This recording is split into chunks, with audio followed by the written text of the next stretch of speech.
Li hanno arrestati all'alba, nell'imminenza di quella che avrebbe dovuto essere un'azione eclatante in piazza San Marco, associazione con finalità di sovversione del sistema democratico e concorso in illecita fabbricazione di armi da guerra. Le accuse: terremoto nel mondo dell'indipendentismo veneto, con il blitz all'alba dei carabinieri del ROS di Brescia che ha portato all'arresto di 26 persone, 16 in Veneto, 2 nel Trevigiano. L'hanno chiamata operazione simile gli inquirenti perché ricorda assai da vicino quanto accaduto nel maggio del 97, quando i Serenissimi assaltarono il campanile di San Marco, solo che stavolta il disegno era più ampio, attraverso il coinvolgimento di diversi gruppi autonomisti e soprattutto più pericoloso. Se il tanco del 97 non era in grado di sparare, la pala meccanica trasformata in carro armato in un capannone di Casale di Scodosia, lo si vede nelle immagini girate da una telecamera nascosta piazzata dai carabinieri, era perfettamente funzionante. Era senz'altro pericoloso perché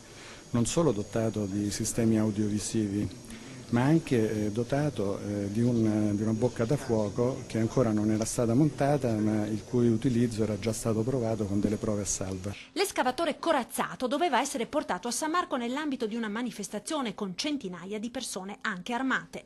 Alcune di queste persone sarebbero state armate con armi leggere e dall'attività investigativa è risultata anche l'esistenza di contatti con la criminalità albanese per il reperimento di queste armi. Tra gli arrestati il presidente della Life e leader dei forconi veneti Lucio Chiavegato e 2 dei Serenissimi protagonisti dell'assalto del 97, Luigi Faccia e Flavio Contin, quest'ultimo ai domiciliari per ragioni d'età. Ed in carcere è finito anche l'ex parlamentare trevigiano e fondatore della Liga Veneta Franco Rocchetta. A differenza di altri gli è stato dato il concorso nell'associazione terroristica e quindi non gli è stato riconosciuto alcun ruolo in termini di promotore o organizzatore dell'associazione stessa.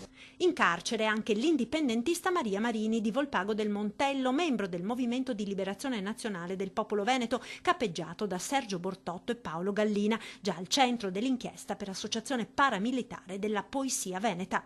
Secondo gli inquirenti, l'associazione denominata l'Alleanza, sgominata con il blitz odierno, agiva su un doppio binario, uno pubblico che mirava a coinvolgere persone ignare dei progetti eversivi, l'altro clandestino. Ma che faceva affidamento sulla capacità di catalizzare il consenso degli altri cittadini che avevano motivi anche di critica forte, di delusione forte nei confronti dello Stato italiano, anche in relazione alla situazione di crisi economica esistente.